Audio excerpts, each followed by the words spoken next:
Well, hello everybody. Welcome back to Aquarius Rising Africa with me, Chantal, your hostess with the mostest. Awesome guests and viewers. I definitely claim that title. Welcome to everybody in the chats. Really wonderful to see you again. And I know we broadcast all over the world. So for those of you up in the middle of the night or middle of the day, welcome. Really good to have you all here. And wenches with wrenches, I'm glad to see you all in the chats with your wrenches. We probably might need them today. Actually, let's see. I have with me in the background the beautiful Juliet Rose Bryant, South African ex-model who was zapped off to Epstein Island a few years back. Spent, I think, she said 3 months or so there, being his slave, basically. Has some very interesting stories to tell us. Took some pictures herself while she was there. And interesting at this time as well that we hear there's apparently no Epstein list. I smell something not so nice. However, let's see what Juliet says. But before she does, just one or two announcements. We are Tuesday today, Wednesday, of course, Double Trouble with Jessie tomorrow, the usual Jessie the Boater. We're going to be talking about, we've got 2 shows. One show, we're talking about poltergeists, that's sort of those dark, dodgy creature of the nighty energies. And we're going to be doing, we decoding Madonna as well, actually.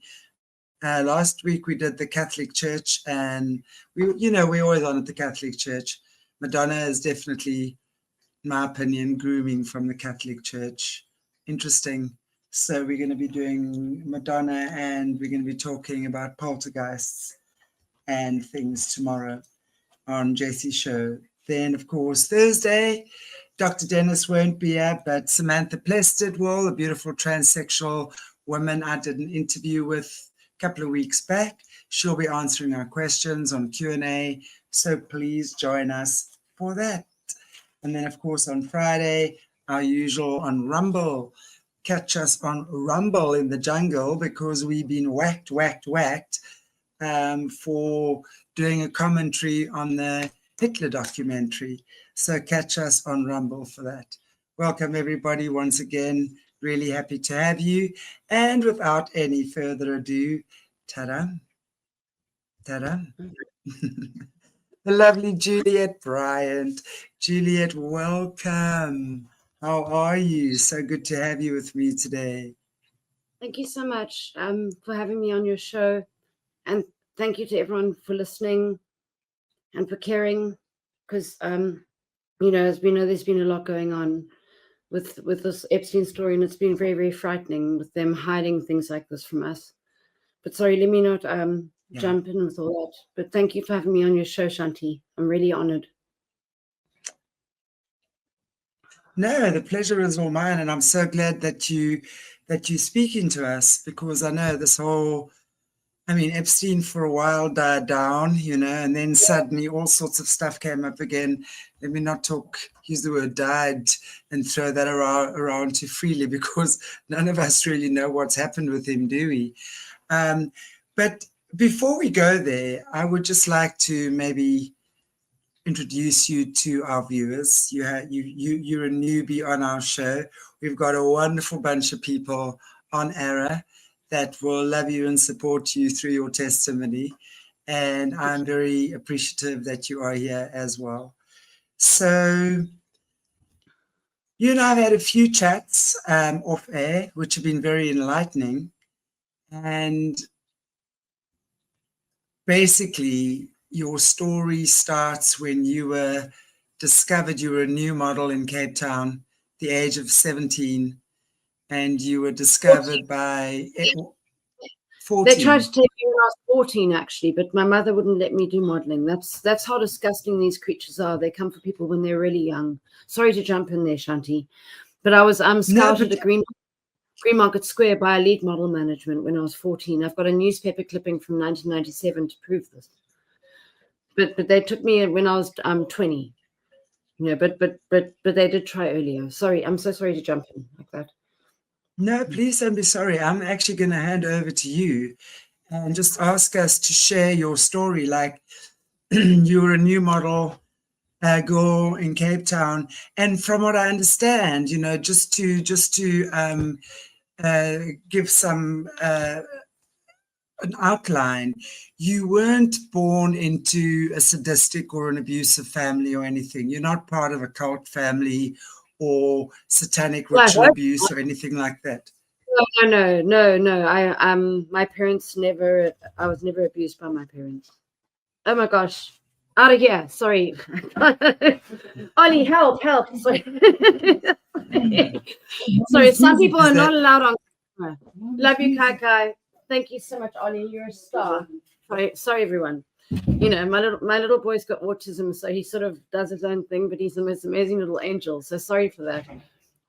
He's not allowed to be on TV. No, don't be sorry. He wants to be on TV, Yeah, don't you worry. But absolutely. he's not allowed to until he's old enough to make that decision. But sorry, Shanti. So yeah, what happened is they scouted me like when I was 14. Sorry, I got distracted now with little monkey running in it. No worries, babe. Take a breath. You're good. Yeah. Shanti. But yeah, they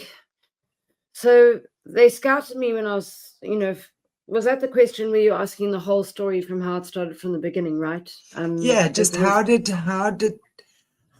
Epstein get hold of you? I know that you were, yeah. It was a satanic family.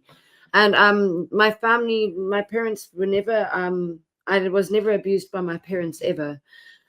But my parents did get divorced when I was young. There was a lot of fighting in the home. A lot of people have that. So it's not like I had a perfect, dreamy childhood at all. Like, I mean, who does? Anyone that does, lucky them.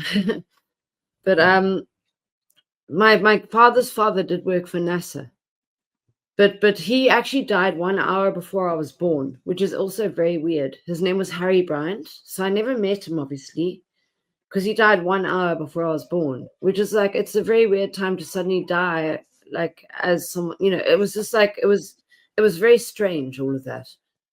And apparently he wasn't a very nice man. I don't know a lot about him, but I do know that he's apparently not a very nice man. Because, my father's family all lived now, and yeah, my father grew up in Germany after World War II. My father's father apparently was working for the military, and he was sent there to suppress the Germans after the war. So my father went to like 9 schools, apparently.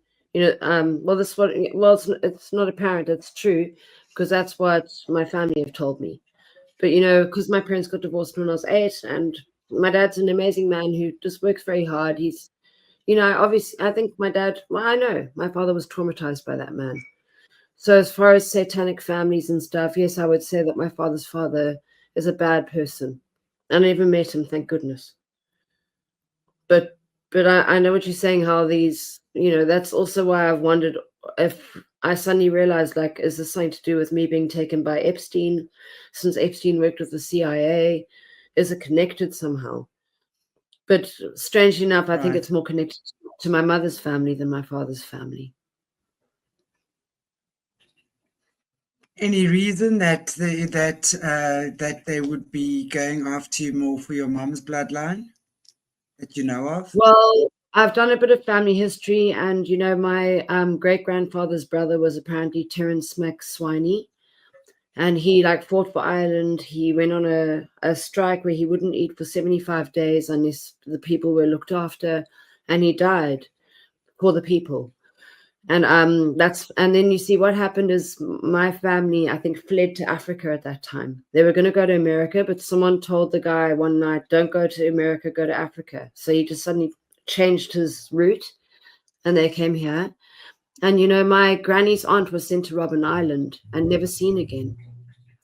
And also my granny's grandfather, my granny's aunt's father, went missing, when they came to Africa. Why did you hang on?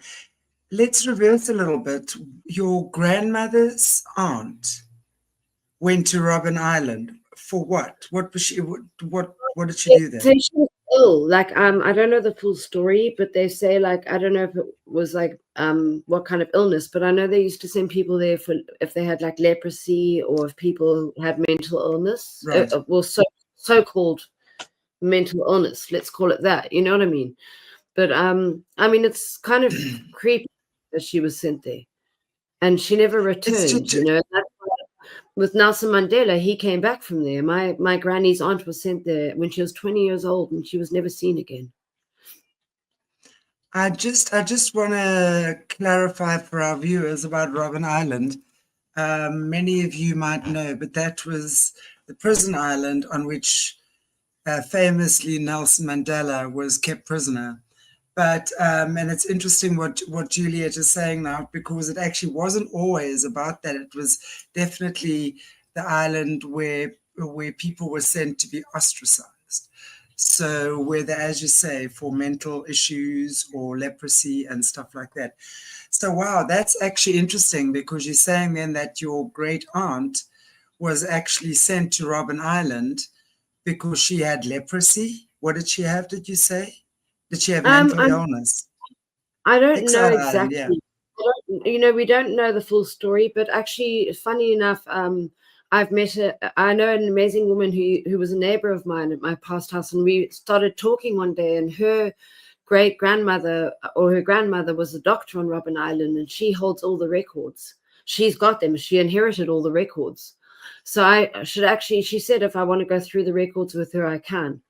So I think I must go through the records and find out, because you know a lot of history is Great. hidden, but fortunately here the history's been kept, and she just so happened to be my neighbor. So the world's a small place after all, especially in a place like Cape Town. So I I must go definitely through. think we need. I definitely think we need to know what's in those records. We definitely need to know what's in those records. Can you check it I, out for us, please? yeah, no, you're right. And then and then It's a come lot and more. then come spill the tea on Ara. It comes spill all that tea. I'd love to know about the records of Robin. Yeah, Wow, exactly. that'd be interesting. I would Wow, love to see wow, the wow, record wow. of what Yeah. happened. So, they've Okay. lied about. Yeah, they lie all the time. It's interesting though, because this to me, just from what you're saying so far, I don't believe in these types of coincidences. You know, we've interviewed too many survivors on this channel to know that these things are not coincidental. And we also know they've probably, with a lot of people, they actually literally track them from birth, but they'll only like take them in or kidnap them or whatever it might be at a certain age, or then start working with them. So I'm wondering, and it's true, someone was actually saying, I'd love to be very interested to actually ask Jessie about that, because if anyone would know about that, more than likely Jessie would be the person. So it would be an interesting one to ask her about that as well. Wow. Okay, so anything else just about your family or anything like that? Well, You're basically I saying from your dad's side. yeah, but also on my mum's side, I know I've mentioned before, and apparently my grandmother's father might have been King Edward, and I don't know that, but that's what's been told in my family. But like no one else, we haven't, like, my mum only told me this once. My granny told my mum once when my granny was very drunk, and my granny's mother told her her aunt told her on her deathbed that her father might have been King Edward. And I mean, I don't know if that's true at all, but the thing is, I did more research into it, and King Edward was in Cape Town from, I think, 1918 to 1936 as a chancellor as the University of Cape Town. And also He my was. would like very like the Queen, yeah. And there are a few other things that sort of made me think that maybe, and also my granny grew up without a father in Zimbabwe with a single mum. My granny was born in 1927. It was very rare for a single woman to be in Zimbabwe with a child on their own in those times. as we know, women were only allowed to buy property in 1920. Sorry, I've got flu, so my nose is running a bit. Women were only allowed to vote in 1920, right? They were only allowed to buy property then. So, I mean, it's very strange that my great-grandmother, the money was always sent from my granny, and there was just something weird going on with all of that. I mean, I don't know anything. Like, I don't know the truth, but I do know of the stories that have been passed on, but quietly, because I think King Edward was actually a good man. I think he was a good king. It's much like the Lion King, that, the movie The Lion King, where the good king gets killed and then the bad king takes over, the brother. Because, King Edward was meant to be king, and then the brother George took over, and that's Queen Elizabeth, William and Harry's grandmother. That's her father. So they weren't actually the rightful heirs. The rightful heir apparently never had children, but there are other stories where he might have had children, like in France and England and in Australia. I've read stories of people that could have been secret love children of King Edward, because they tried to kill him when he became king in 1936. They tried to shoot him. Well, so he had to leave. Luckily, a woman saved him, because she saw the man with the gun, and she pushed the gun, and then the angle was wrong, so it didn't kill him. But then he realized he had to get out of there, and he married that woman, Wallis Simpson, who looks like a man, really. Sorry, but and then he left and went to America, never really went back to England. So there's definitely, then there are also pictures of him with Hitler, and they try to almost make it out like he was involved with Hitler, or, some people are actually saying nowadays that like maybe Hitler wasn't so bad, because the way the media lies, we don't know at the end of the day. Like they can just, like, with the Epstein story, look how they've lied to us about the Epstein story. And where are all the victims? Victims aren't able to speak out. Like they won't interview me, the media, they just won't. So, and that's why, 200 victims claimed from the fund, but where are the victims? And people want to blame the victims. They want to say, oh, these girls were made to have sex with the government and the politicians. And that's not true, because I didn't see, well, I mean, as far as my story goes, that's not true. I didn't see any girls being trafficked to politicians or anything. They've completely lied about it. I was never trafficked to anyone other than Epstein when I was taken there. There's a lot more going on, and they're trying to cover it up. They've labeled it as sex trafficking. The whole way they opened it up as sex trafficking is because Virginia Gifford, God bless her soul, I mean, it's horrific. We were waiting for the list, instead the main victims found dead. Virginia Gifford and Sarah Ransom both said that they were made to have sex with Alan Dershowitz, and that's how they opened it up as a sex trafficking case.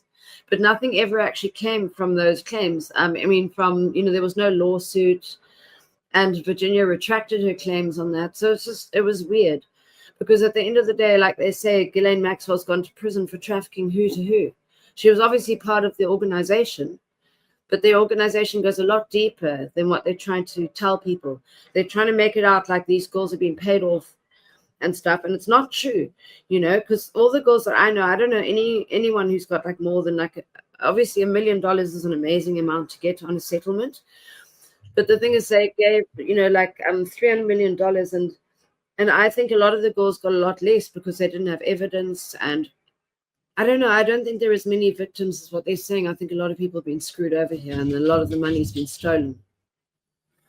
And I'm jumping from King Edward and Hitler and everything to that, but I'm just telling everyone how the media lies. So my dog's scratching on the door. I'm going to leave them there. Because they're rascals. All good. If they want to come in to join us, they're welcome. They really are. But wow, okay, that you see right there would tell me they have good reason. They've clearly been tracking you, following you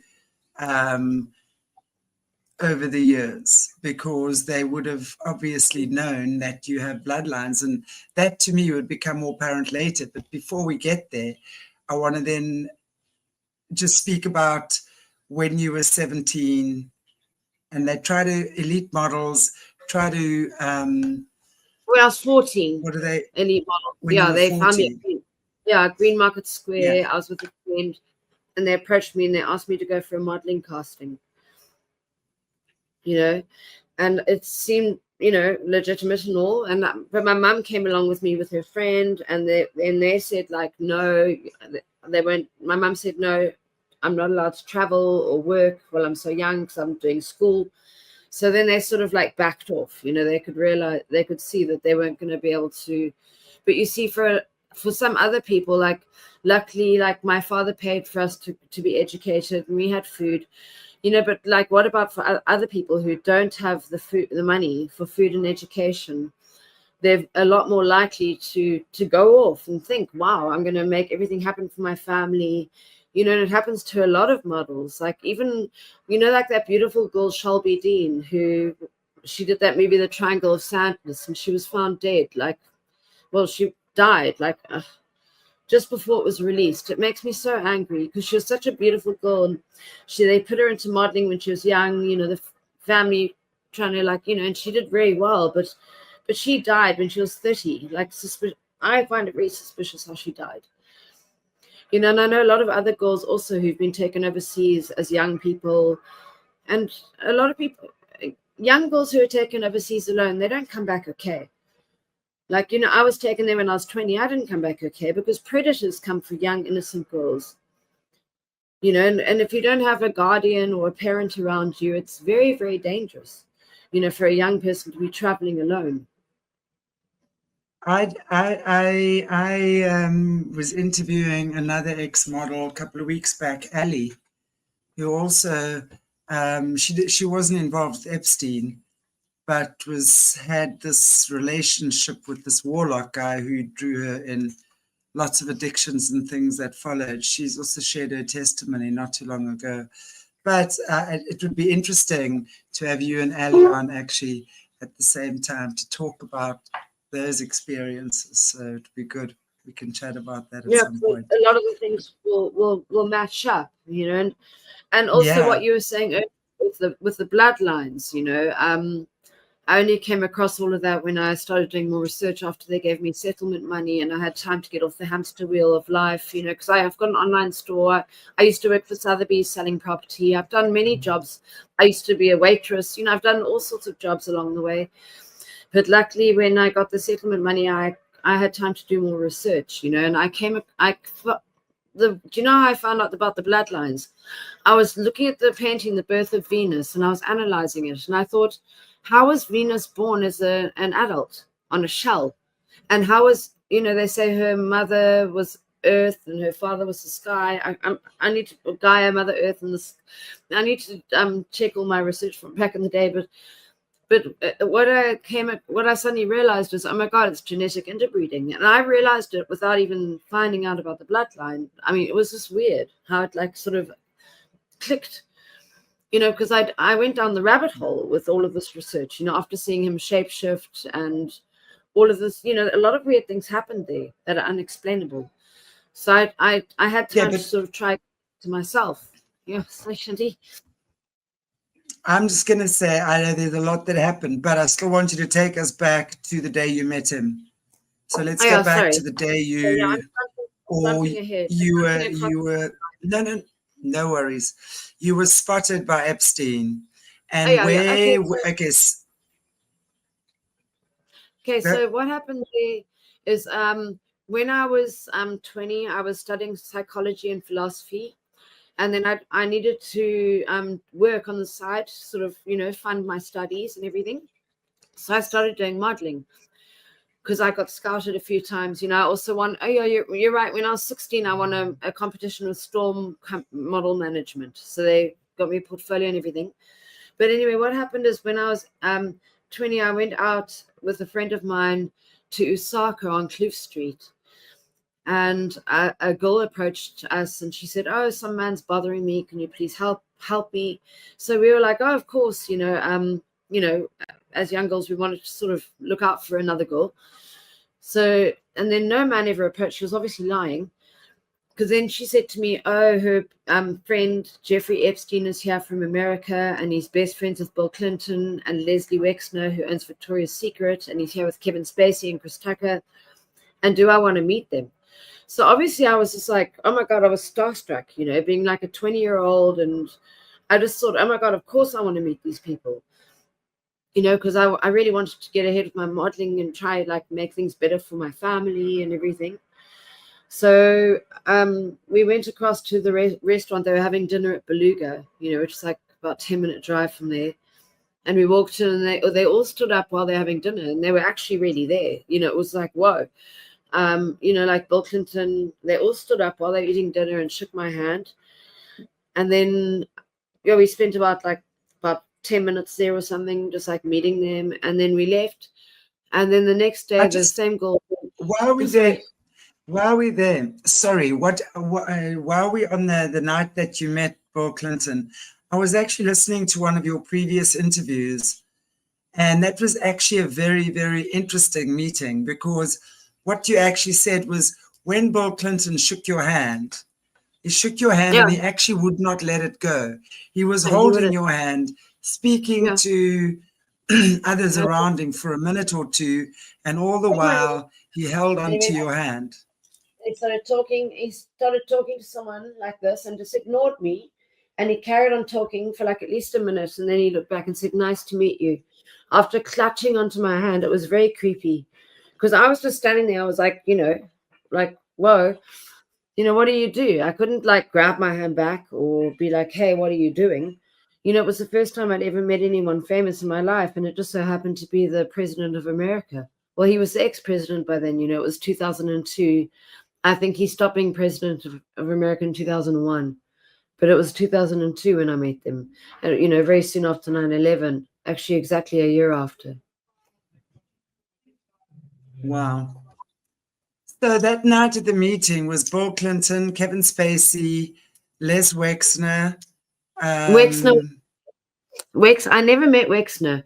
No, it was Kevin Spacey, Bill Clinton, Epstein, and Chris Tucker. And then there were like 4 government officials from Africa. But I wasn't introduced to any of them. They didn't stand up and shake my hand. They were just sort of sitting there. Did you recognize them? Did you recognize any of the government officials? No, because I don't really watch news a lot. Like my mum never wanted us to watch a lot of news. My mum always taught us that the news lies, and my mum's quite right. Interesting. So you had the meeting, and then what happened then? So you were literally there a few minutes, and what happened after that? The next day, Naja Hill, who actually became a Fox News reporter after this, she called me and she said that that Epstein thought I had a lot of potential for Victoria's Secret, and she said, "Will I bring my modeling book for a casting?" But before the casting, Bill Clinton's going to go do a speech at a university in Cape Town, and do I want to join? So, of course, I said, yeah, of course, I'd love to come watch the speech, you know, being young. And so I went there to the Cape Grace Hotel by the waterfront. And then they had like 2 minibuses taking them, and like the speech writer and the whole crew. So I wasn't in the bus with them. I was in another bus with the speech writer and like some of the other people working on the project for this so-called talk. And then they drove us along the highway, and it was crazy. Like the whole highway was shut off for them, and like at every ramp there was like police cars waiting and motorbikes waiting, and like police motorbikes. We were just like followed by an entourage of at least 50 vehicles, like police vehicles, like all the way there. The whole highway, the whole Deval Drive was literally shut off. Anyway, so then we got there, and it was the Western Cape Technicon, you know, like a lower income university. And Clinton gave a speech. It was a very sort of, he didn't really say much. It was like sort of, I don't understand why he was giving this speech. It was a very basic hall, you know, he stood on a small like podium in the front. And during that time, Kevin Spacey was sitting in front of me, and he had a handheld device, and he was just going like this, like just filming everyone, because I was sitting directly behind him. So he obviously filmed me too. He was just filming everyone, like around the hall, because the hall was full of students, you know, in the back, behind the chairs.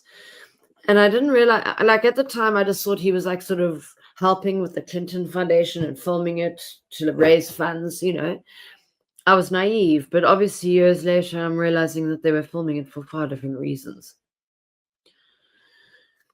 And then after that, we went back to the hotel and I showed Epstein my modeling portfolio. Well, first of all, they had a whole casting stage. They had 3 women sitting on like a table pretending they were doing a casting. It looked like any other casting I'd ever gone to.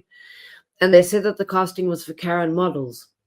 It was Sarah Kellen, Andrea Metrovich, and another girl called Cindy Lopez.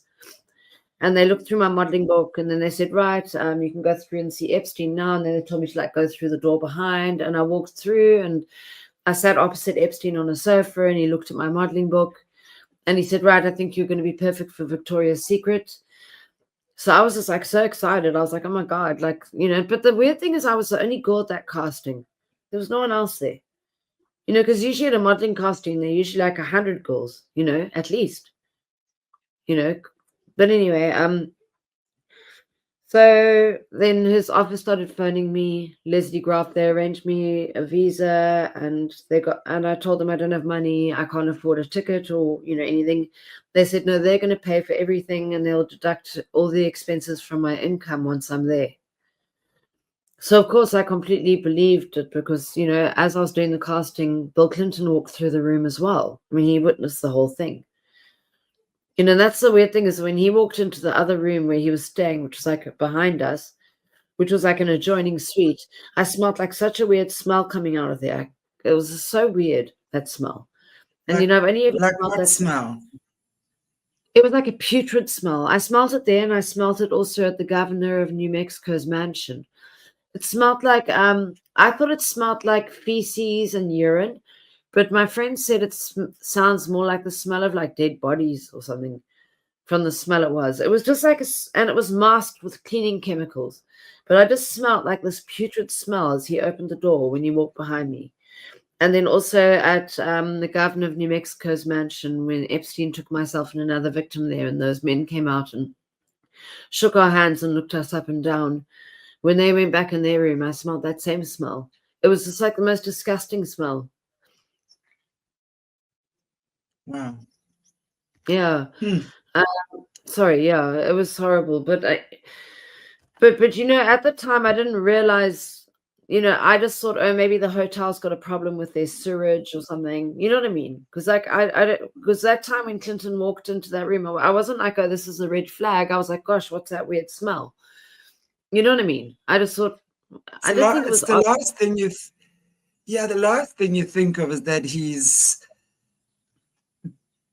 been cannibalizing or torturing someone, right? Last thing you think about is that. So of course we don't think about that, so our mind doesn't go there. Yeah, well, the thing is also this was 2002. We were far more naive back then. These days we know a lot more. We're able to see a lot more information. Back in the day, all we relied on was the news outlets and ourselves and information from other people. And people who had experiences like this would have been too scared to even talk about them. And even if they did, it's hard to spread information just through telling people. It's easier to have a news outlet, and I suppose that's why you have it. Exactly. How did Epstein get past your mum at this stage? Obviously, you're 4 years older now, or 6 years older. But obviously, your mum would have, and your parents would have still had to give consent. So, how did they get past your parents? Well, my mum spoke to him for half an hour on the phone.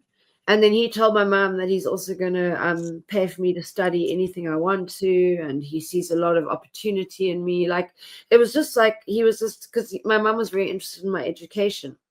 So he said, well, apart from modeling, he will also enroll me into any studying that I want to do. So my mum just thought, wow, it seemed like a really good opportunity. She spoke to him for half an hour. And also considering he was with Bill Clinton and all these people, it seemed so legitimate. Because, back in the day, we trusted people in positions of power. We had no idea that these presidents were so evil. We didn't.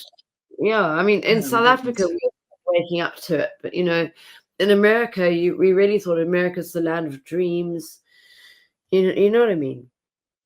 We trusted them. I want to just maybe while we're chatting, if you're okay with it, just maybe post one or two. We've got some pics here. Do you want me to post one or two modeling pics? And I know that there's some you took of the island as well, but we'll get there later. So just a couple of pics. This was Julia. My mum took that photo. Yeah, that's when they took me when I was. And that's after they took me. I was young and innocent and dumb.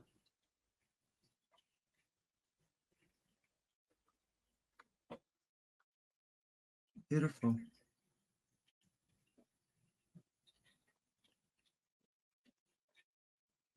Yeah, it almost makes me sad looking at this. I'm sure. Yeah, I'm sure. it's like we have all these hopes and dreams as young people. But anyway, I guess at the end of the day, if we're going to get these people out of power, then the hopes and dreams are better than they ever could have been, right? Exactly. To create the world a better place I'd rather make the world a better place than be on a stupid billboard in New York any day. Yeah, exactly. So, all right. So all that gets set up. You fly off to America. What happens then? So when I land there, there's a man standing with my name on a board, like a driver, and I was like, oh my god, like it made me feel like oh my god, like I feel like a celebrity. I was like, whoa, because I'd never even traveled alone. I'd never even left Africa. I'd never left South Africa. I'd never traveled really. So, and especially mine, so I was very like nervous. And then the driver drove me to the apartment 301 East 66th Street. And I walked in and I was just like, wow, like I was looking out the window in New York because this is my crazy place coming from Africa. It was like so different to anything I'd ever seen before.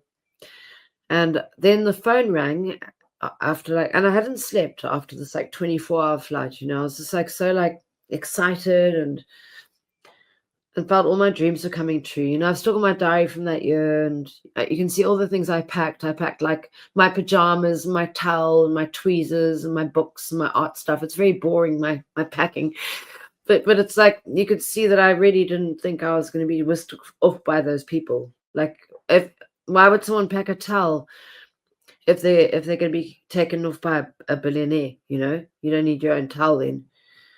So anyway, the phone rang and it was Sarah Killen, and she said, pack your things, we're going to the Caribbean.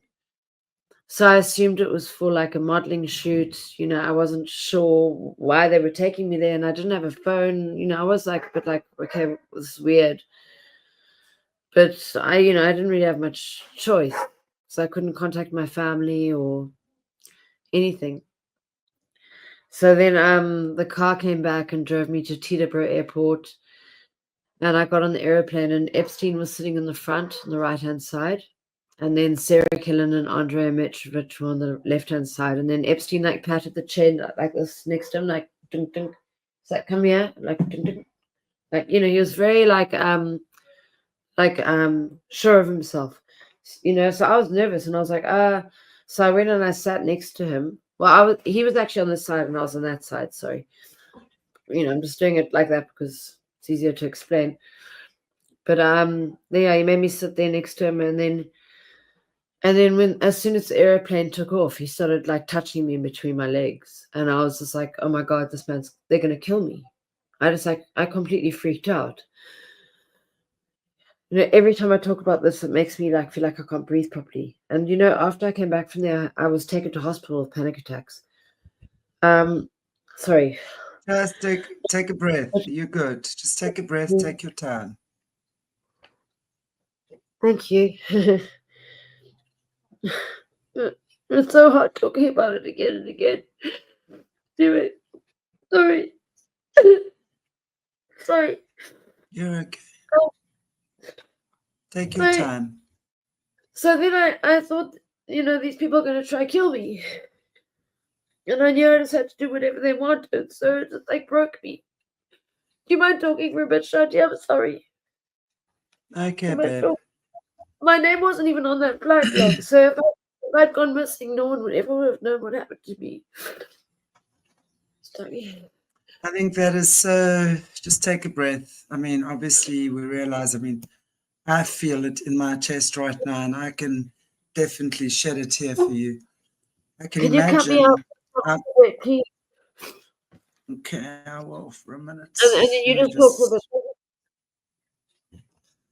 Okay, I'm just going to give Juliet a break. I think these situations are so tough to talk about. But, you know, I think what is so prevalent here for me, and it infuriates me to the point that I can just about spit spiders, because yes, and what we've, you know, and what we've actually seen from the beginning of the show is, which is why I ask about backgrounds and stuff, because I've been doing this for long enough now to realize that these guys don't make mega moves like these to for chicken feed. There was clearly something they wanted from her, or that she had, and building up her hopes.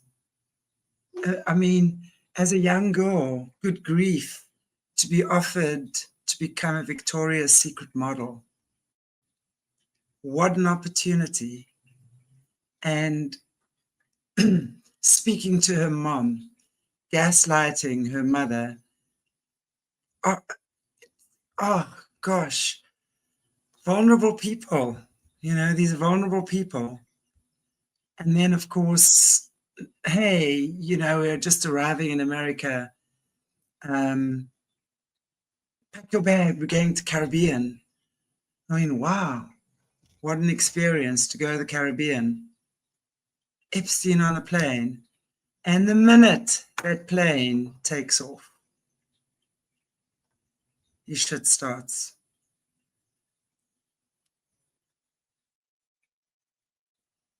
I don't have words for that.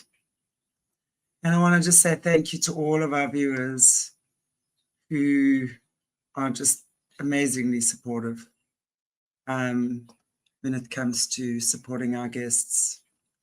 Not an easy thing at all. So I'm just going to, yeah, Ingrid, you're right. It's not just, you know, the hopes, the dreams that are built up in that few months, right? So her whole world changed. And then exactly within a nanosecond, when she had no power or control to leave, that's when the creep started. And literally thinking, I mean, you can imagine in that moment, realizing her powerlessness as his hand goes between her legs. And the first thought is, oh my God, they're going to kill me. So you really have to abide, because you're on your own in a strange country and now amongst very, very powerful people. That must be very, very scary. Anyway, I'm just going to check with Juliet if she's good. I'm back. Sorry. I'm good, hon.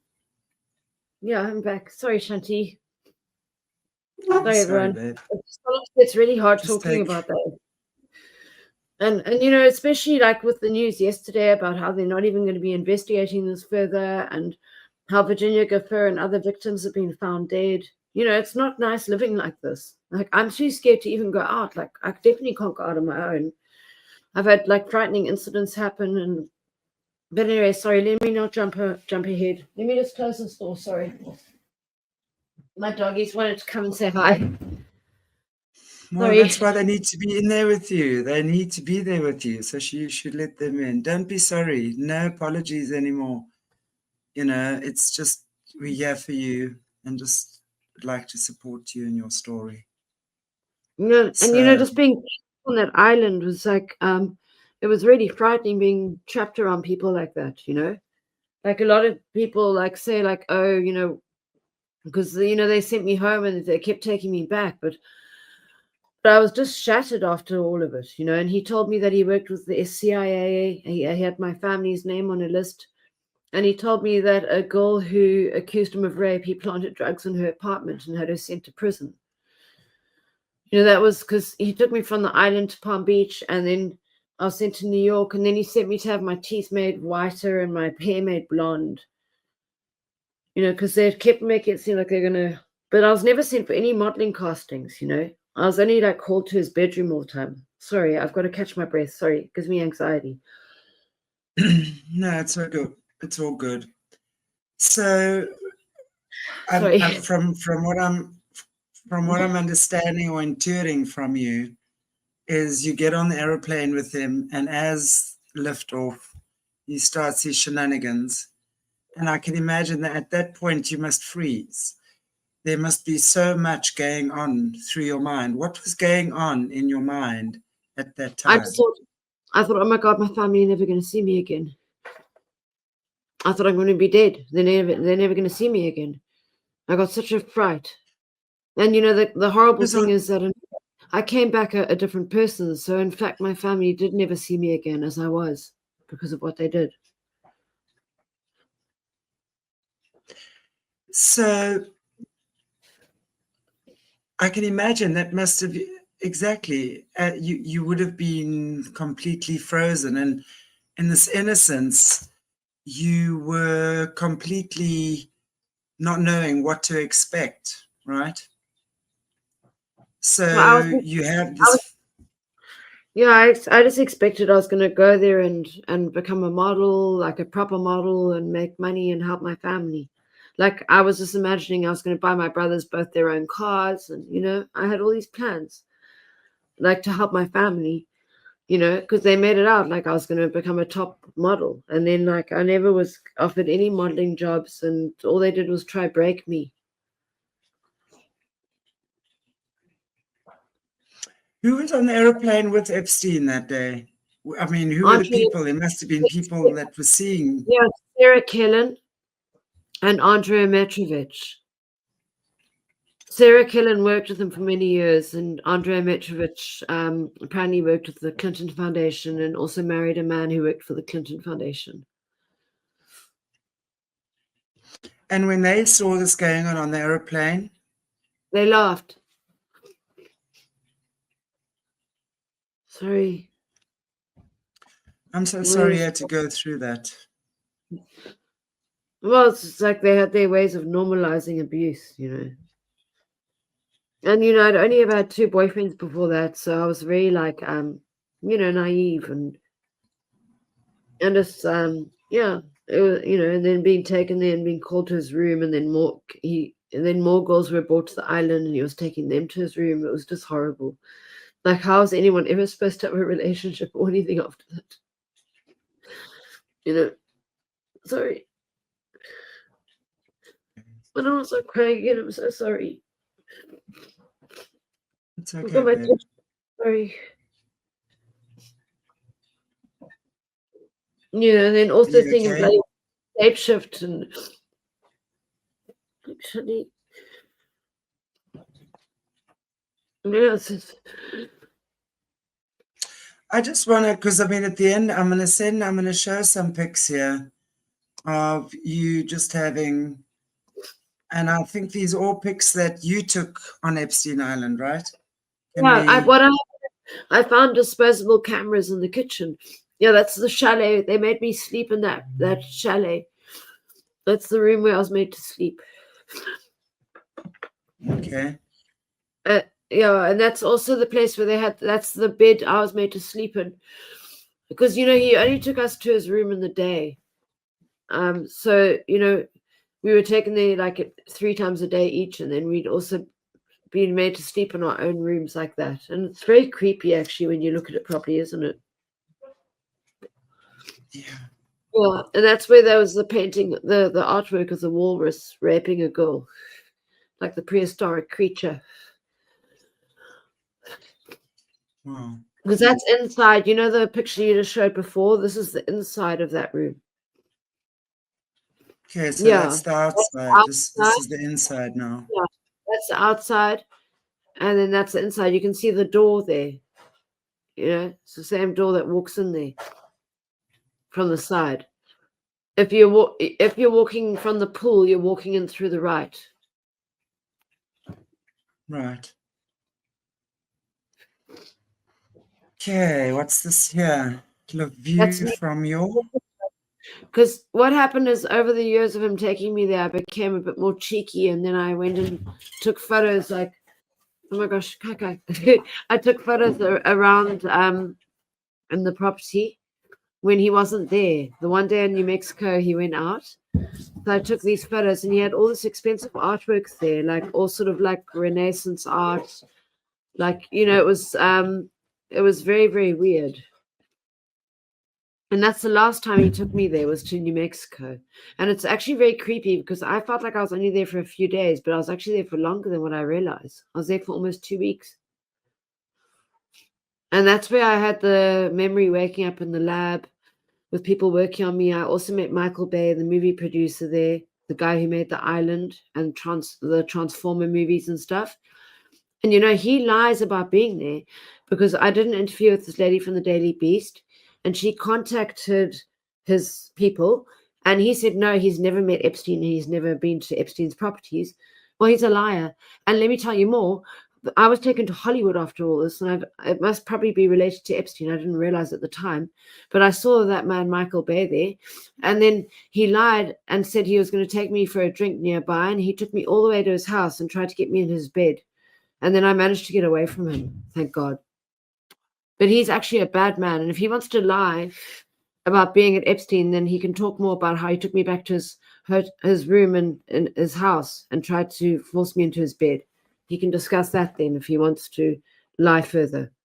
Because I'm not lying, and I'm willing to be lie detected on this. That man was there, and he made the movie The Island about human cloning. And, you know, the only reason that I started looking more into him is because he denied being there. Because when he denied being there, then I thought, why is this man lying? You know, and then I looked into it and I saw, you know, I watched the movie The Island again, and it looks like the clones are all escaped from New Mexico. You know, if you look at in the movie. So then you realize that they've got underground bases there, because also I woke up in a lab there at the time when Michael Bay was there. I also saw like a UFO in the sky. I saw some very weird stuff there. Epstein also gave me a pelvic exam on a metal table before I was sent home. You know, it was just very obviously dodgy, like what they were doing. And also Epstein made me and the other girls watch the movie The Rock when he introduced us to Michael Bay, because he was like bragging and stuff. Then we were watching The Rock, and that's when I went outside and had a cigarette and saw the UFO on that same night when Michael Bay was there. So people can say what they like, but the thing is, I'm only telling people the truth of what happened to me. And as we know, there's a big cover-up going on here. They're lying. It's quite clear. I mean, look at what they've done to everyone's media. I mean, their lies are pretty pitiful, in fact. Why did they make you watch the movie The Rock? What do you Epstein, think was the... Oh, yeah, good point. Yeah, people. Oh my God, prisoners on an island. There we go. Alcatraz. You're right. I never realized that. You only just made me realize that now. But yeah, Wow. and these people was like up to like, you know, and also the thing is, when I met Michael Bay and the scientists there, because you know they say that girls are being trafficked to other men, and I didn't see any girls being trafficked to other men, but I did meet Michael Bay and scientists there. But when I met them, I'd only meet them on the top of the island or the top of the property. I'd never see them again, you know. I'd meet them once and then they'd be staying there, but you'd never see the room they were staying in or anything, which also made me realize all these years later that they were likely staying underground. There's something else going on. Michael Bay made that movie, The Island. He could have been doing research for the movie, you know, because that's absolutely. I met him there in 2004, and the movie The Island with Scarlett Johansson and Ewan McGregor came out in 2005, a movie about cloning. So what I realized is that he was maybe doing like research or something, that he was there at that time. And then also there's articles where Michael Bay, sorry, I just kicked my leg on the table. where Michael Bay met with the CIA. And, Epstein told me he worked with the CIA. So why was Michael Bay also meeting with the CIA? Shows you that there's a lot more going on here, in the world, which is what we're all realizing. And that's why we're doing these interviews, to try and help and enlighten people. And, Absolutely. if they've got underground bases, God knows what they can get away with. Like the movie, the show Westworld, if they can clone people, or if they can steal people's eggs, which I think they were stealing our eggs, they can create their own world underground and do what they like to people. They do what they like to us up here. They'll do what they like to people in other places too. I think they've been doing that for the longest time anyway. Let's just see. Yeah. I know we're running a little bit over an hour, so maybe we can just run through your picks and then we'll pick it up again next week. Do another one. Yeah. Yeah, that's a photo I took of the island when we were in the helicopter. Because what would happen is we'd be fly from his plane in Teterboro Airport to like St. Bart's. Sorry, an airplane's actually flying above me now, saying bet on slots. Okay, sorry, gambling. Christ. I mean, how can they actually advertise things like that? I'm sorry. It makes me so angry. Gambling is bad. Everyone, don't do gambling, okay? Sorry. Oh my God. Where were we? Sorry. I just got angry. I don't like seeing people advertising gambling. It's not right. I agree. But yeah. And people ask me, did I ever see the temple there? And I know I didn't see the temple.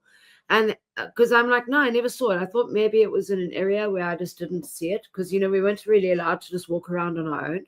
But then I actually asked Grok, Grok lies and everything. But I know that temple was built after I was taken there. And apparently the temple was built around 2009 to 2013. So that's why you can't even see the temple on my photograph here, because in fact, actually, I can see exactly the point where the temple is now. I think it's on the corner here when you look at this photo, because it's great that you're putting these photos up, because I've got the negatives and I've got but I don't look at them enough. But there's that's the island. It's very creepy, actually, isn't it? Yeah, I mean, and also absolutely dark. For a billionaire, you'd expect them to have like a beautiful big palace on their island, but his house was very basic. It was almost like a cabin, like not a cabin. There was bedrooms, but it was very basic. So when they say that all these celebrities like Oprah and all these people went there, I don't understand where they were staying, because there were no rooms suitable for celebrities. Like you saw the room where I stayed, the chalet. It was very basic. That wasn't suitable for someone like Oprah. Wow, how interesting what you're saying. That is so, so interesting. Maria, thank you so much for the super chat. Sorry, just thanking Maria for the super chat. Really appreciate you, hon. Wow. Who's Maria? I love the name Maria. It's like Saint Maria. Maria is one of the viewers that's just given us a super chat. That's amazing. Okay, here's another one coming up. And do you want to, sorry, are you done with the other one? Oh my gosh, you're not going to believe this. That's Maria Farmer's painting on the right. And I recognized it because, do you know what? Maria Farmer says they stolen her artwork. And that's one of her paintings. This is in New York. This is the model apartments, because you can see for a billionaire, again, this is a very basic setup. Like, even look at the cables and the TV. It's all just thrown together. If one actually looks at it. I'm glad you're putting these up here for me to, because, they are my photos, but it's traumatic. And I like to look at them and see them on a computer. One sees them sort of differently. Well, and also to have time to actually on So this is not. So this here is not Epstein Island. This picture. This is actually one of the models' apartments in New York. He owned a whole block. He owned a whole block of apartments, and then he'd have a whole lot of different girls staying in all the different rooms there. So that was the room where they made me stay. And you see, this is after the island, because I had the camera by then. So when I said they took me there initially, and then I went back to the apartment, and they sent me off to have my hair made blonde and my teeth made whiter. And then Yeah. they obviously took these photos, and that's Maria Farmer's painting on the right.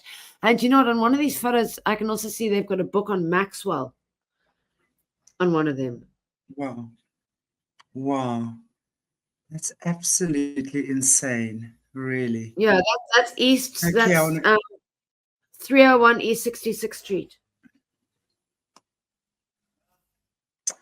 Okay, I'm gonna go. Not sure what that is there.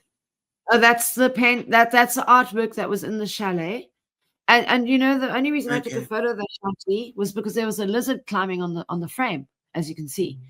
So I was like, oh my God, this lizard's on artwork, and I took a photo, you know, and then, but at the time I didn't like sort of, you know, I was so traumatized at the time, I didn't realize what a sort of creepy art. Well, I did realize it was creepy, but you know, again, we were so naive back in the day. I was just like, oh, these millionaires have weird artworks. You know what I mean? You just think, oh, they've got sort of. What is that?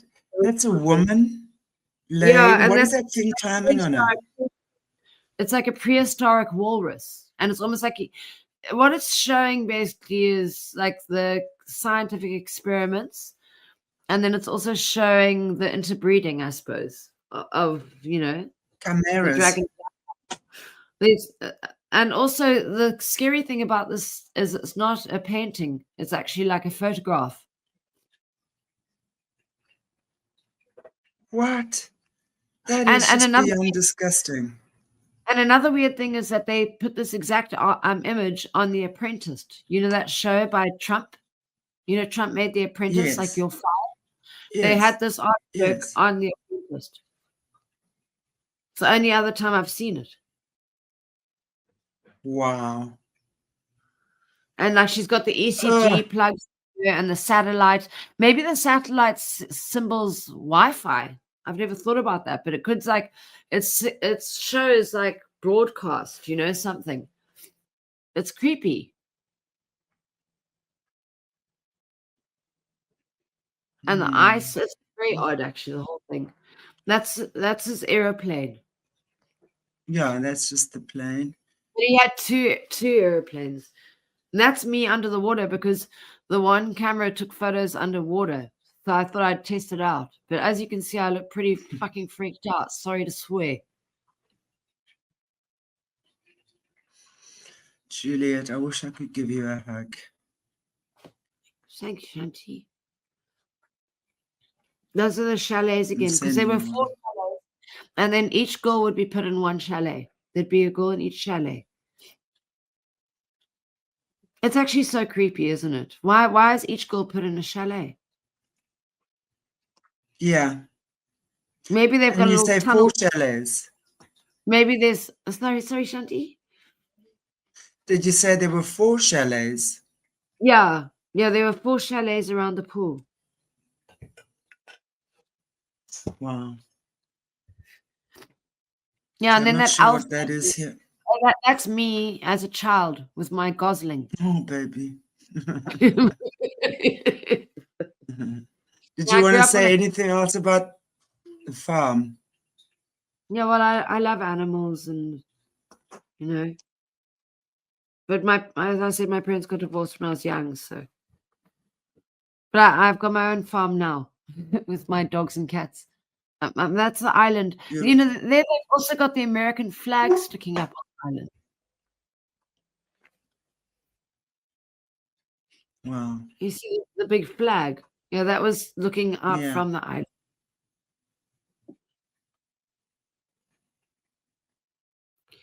That was looking up at like where his bedroom and the kitchen and stuff was.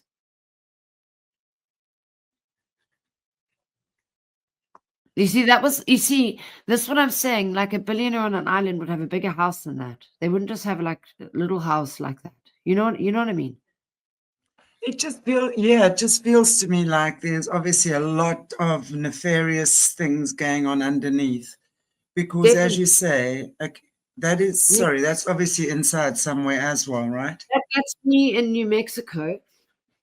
And you can see I was just like my cheap clothes from Africa. Like he wasn't like people think, oh, like he was buying us stuff. He didn't buy us stuff. We were just kept there like in servitude.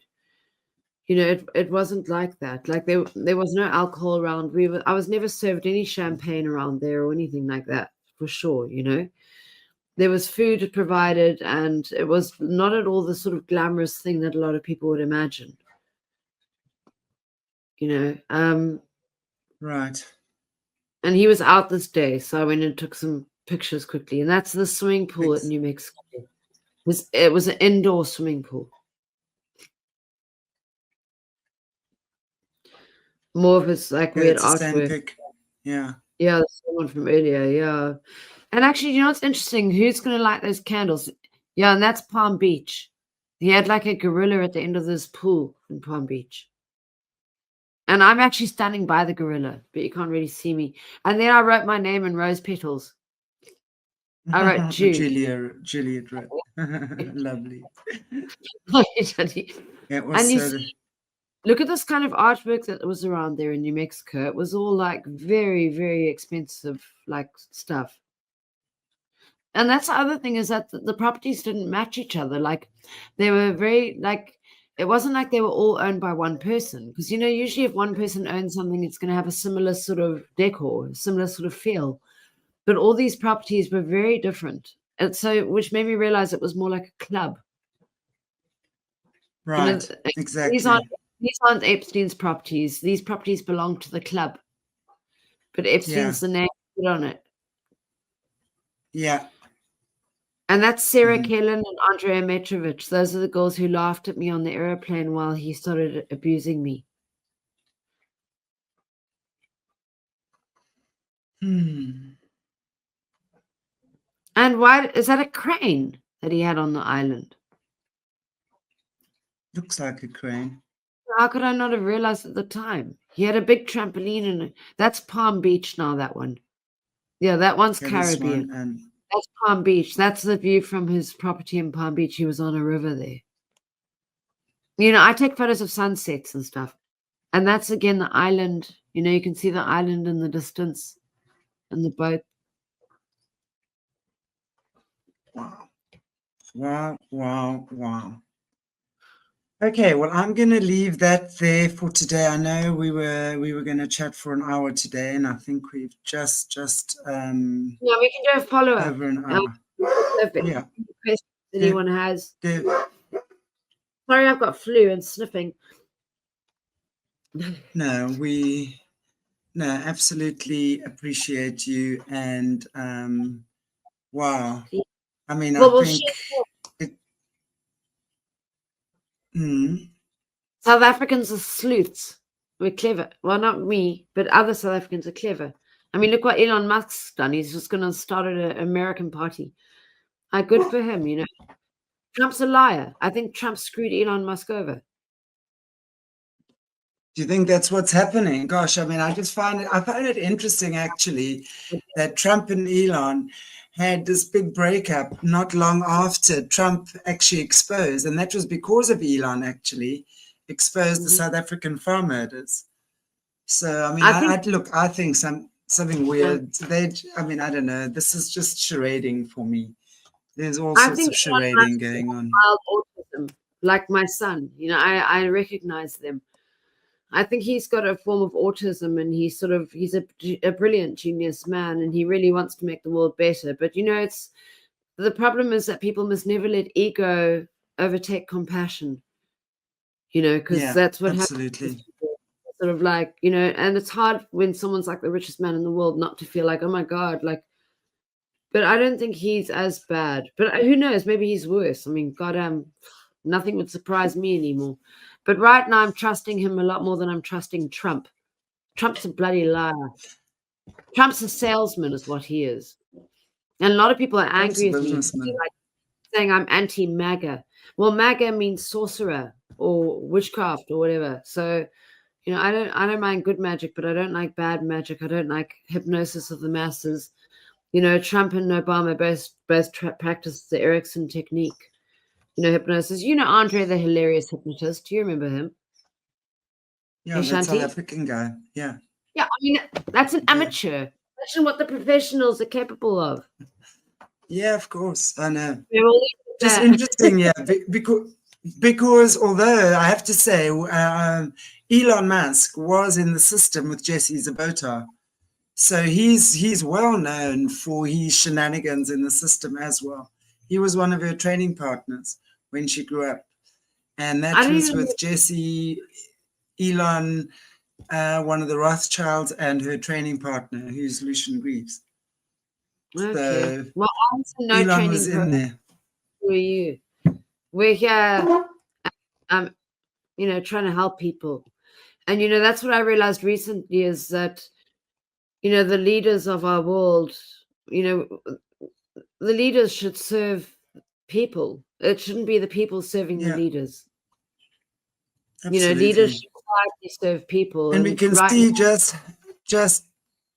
we can see just how much the leaders are serving the people. They're not serving the people at all. They're serving their own agendas. That's for sure. Well, I guess we Anyway. can just get ready for the next storming of the Bastille.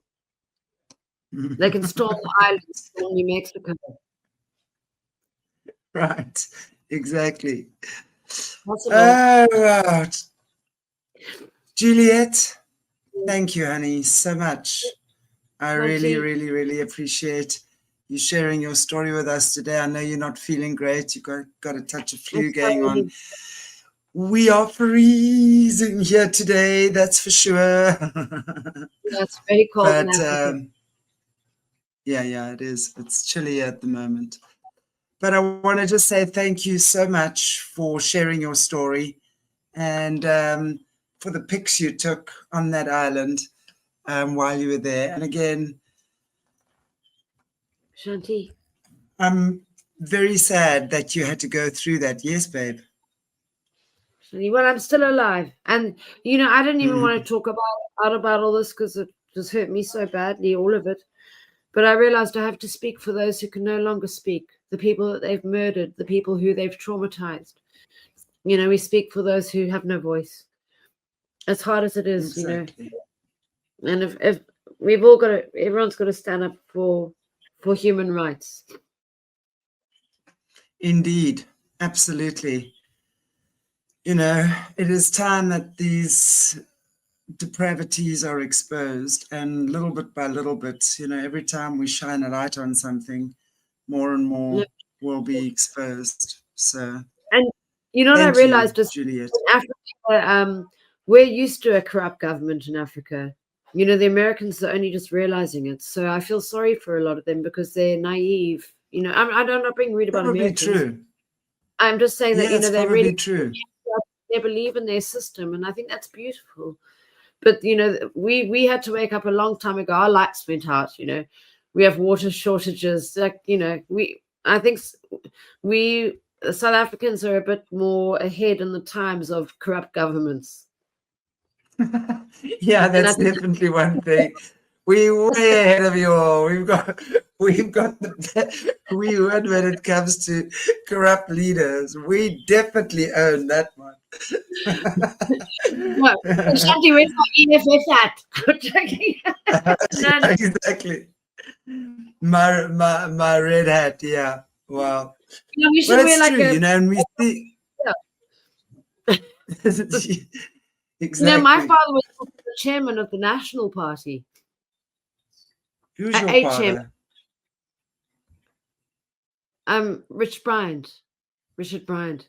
Yeah, he was the chairman of the National Party. But I mean, this is before my parents got divorced and everything. But he's not really in politics. I don't know. Anyway, I don't know. I just don't trust anyone anymore. Exactly. Just please don't send me to Robben Island. Or don't take me to Epstein. True. Going there. You're not going there again, don't worry. We'll make sure about that. Definitely not going there again. If I go there, I'll be going there with 200,000 people, and we're gonna get under there and find out what's going on. I'll only go there with exactly. I'll never go alone ever again. Sure. Thank you, Juliet. Appreciate your story, and we will do a follow-up possibly next week this time, but we will confirm with you guys once we do the follow-up. with Juliet, where she shares more. But yeah, I think today was quite insightful, definitely, especially seeing the pictures. And, you know, it kind of gives you some type of reality, doesn't it? Because usually we're just seeing the media pictures, and now it's more. Very interesting. Thank you, everybody. And I want to just say thank you so much to all my beautiful wenches with wrenches. You all rock. Thank you so much. And then, of course, again, to witches with carry on. bitches. The witches with bitches. Those who have dogs. Witches with bitches. Or is it bitches with witches? Bitches and witches. Well, I wanted to put a signboard on my door saying "Beware of bitches and witches," because you know I only use a joke. Naughty dogs, and my dogs are girls.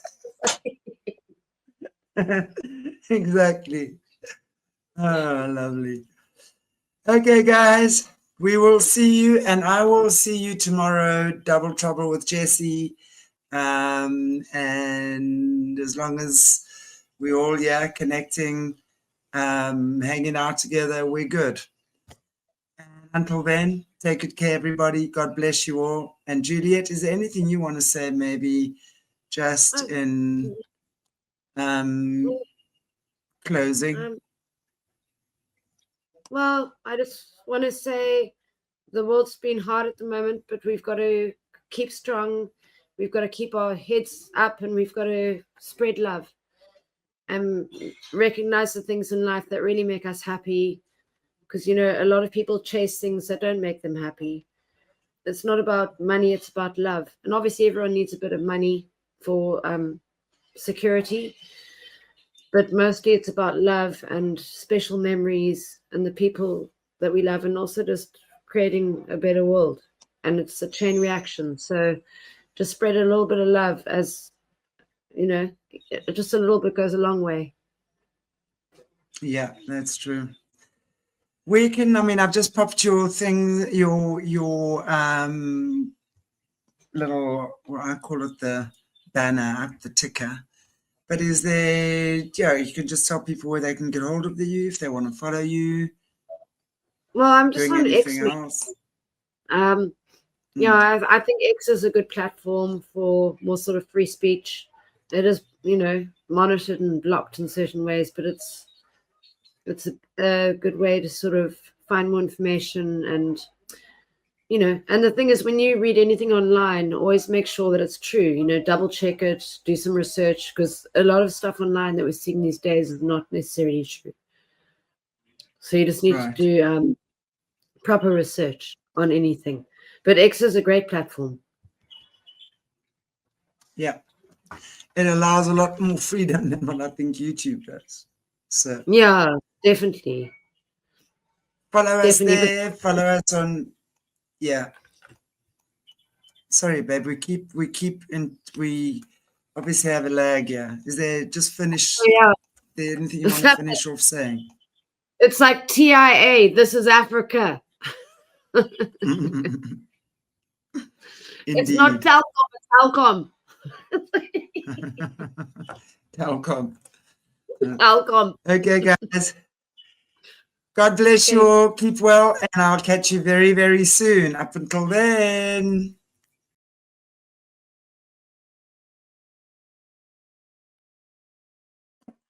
Well, hello again, everybody. Welcome back to Aquarius Rising Africa. And as you can tell, we're a little bit on supper time today again, but hey, that's the way we roll in this neck of the woods.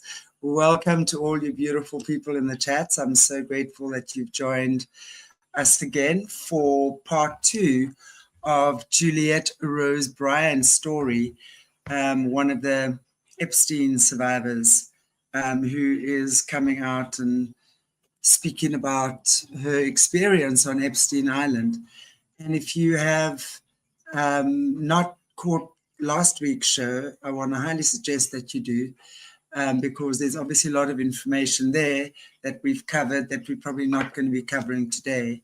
So please go and check it out. Very, very interesting story indeed. But before I bring Juliet on, just one or two announcements. 7 o'clock this evening, Central Africa time, members book club with Leo Zagami. So I really would love you guys to join us there. Become a member, Arrow Tribe member, and we are doing a book club tonight with Leo Zagami's book, Confessions of an Illuminati, Volume 12. So it would be great if you could join us for that. Tomorrow at 12 o'clock Central Africa time, I'm back on with Joanne Breeze on Rumble as well as X. We are doing a commentary on the greatest, I always get the exact title mixed up, untold story in history of Adolf Hitler. Goodness me, my tongue is getting tired today. Very, very, very interesting documentary that. Guys, if you haven't seen that, come and join us. We're on about probably episode maybe 5 or 6 now already, but super interesting information. And yes, I think that's it for the moment. Lots of awesome new things coming up, so watch the space. And without any further ado, ta-da, we have with us again the lovely Juliet Bryant. Hello, honey. How are you? Hi, Shanti. I'm good, thanks, and you? I'm great. Thank you for having me I'm on. happy to I have also you want to back. apologize because I know it's my fault that we were late. We had technical difficulties on my end. You know, the AI doesn't want us doing our interview. They were putting up my It's picture all sideways. good. They wouldn't let me log in. So I really apologize to everyone for waiting. Well, we are here and we are talking, and that is what matters. So it's really great to see you again. And I'm so happy to see that you've actually done some very cool other interviews this week as well, sharing your story. You on Blair White. I haven't actually watched that interview. I've got the link there. I'm going to watch it. How did that go? It actually cut out. Were you saying the one with Blair White? Yes. She's an amazing woman. She really helped hugely, and yeah, it was very cool meeting her. I've had quite a lot of people actually reaching out for interviews, but I think I'm going to have to actually slow it down because I'm not used to talking online and stuff. So, but I'll always do interviews with Shanti. But thanks, Shanti. Yay. Us Sapper girls, we stick together, honey, honey, honey. But I know you're suffering from a bout of flu, so we're going to keep it to about an hour today as well. It's been so cold here in Africa. It's been freezing, and I mean, look at what's happening in New York. You know, these floods. It's quite frightening. I actually put a post on X about 4 months ago. I said there's going to be a water bomb coming for New York in July. I just got this weird feeling.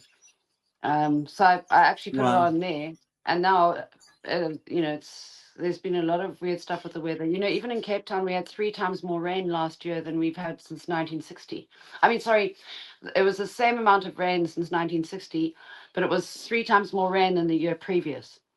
You know, in Cape Town, we've had a lot of, it's almost like Noah's Ark. It's like the water's cleansing Earth, but it's a bit alarming, especially when people are washed away, you know, much like happened in Texas recently with all the campers. It was devastating, that story. And I think people need to just be careful when you're near low-lying areas with water and a lot of rain at the moment. Exactly. And we've had quite a bit of rain, but more than anything, it's been exceptionally cold because all the mountain passes around here have had snow. And the last couple of years, we've had snow here in South Africa. And even though it's on the mountain passes, it's never, ever been that bad. And it's like up to your knees, up to your thighs. I mean, we're not talking just a little bit of snow. I mean, that's unheard of for us, except in the higher lying areas. But I mean, this is now becoming our annual winter thing that we are actually getting snow. And we're not equipped for this weather, you know. Our houses aren't equipped for this weather, so we freeze. You know, and already with our Escom. Yeah, I know. ridiculous. Solar panels are the way forward, and boreholes. Apparently. But Yeah, even in apparently. Eastern Cape, Apparently. in Eastern Cape recently, 130 people drowned in floods. Also, it was just over a month Yeah, ago. a lot of floods. I Mm. don't think the media should make more of a thing about it. Because it's people need to be The, protected. the, the media doesn't really care about these things. We know that by now, because really all they're doing is creating one diversion after the other, and one psyop after the other that keeps our eyes diverted from the things that really matter, such as we're talking about Epstein. Yeah. But I just want to ask you before we continue from our interview last week.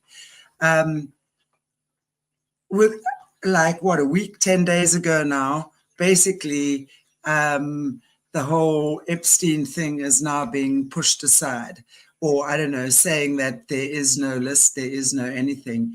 But when we look at that Pamela Bondi and what she was saying, there's hours and hours worth of video footage, but that would be, in my opinion, Epstein's blackmail material that he's keeping. So my question is, who are in those videos torturing the kids, and why are they not being exposed? Because those would be the perpetrators right there.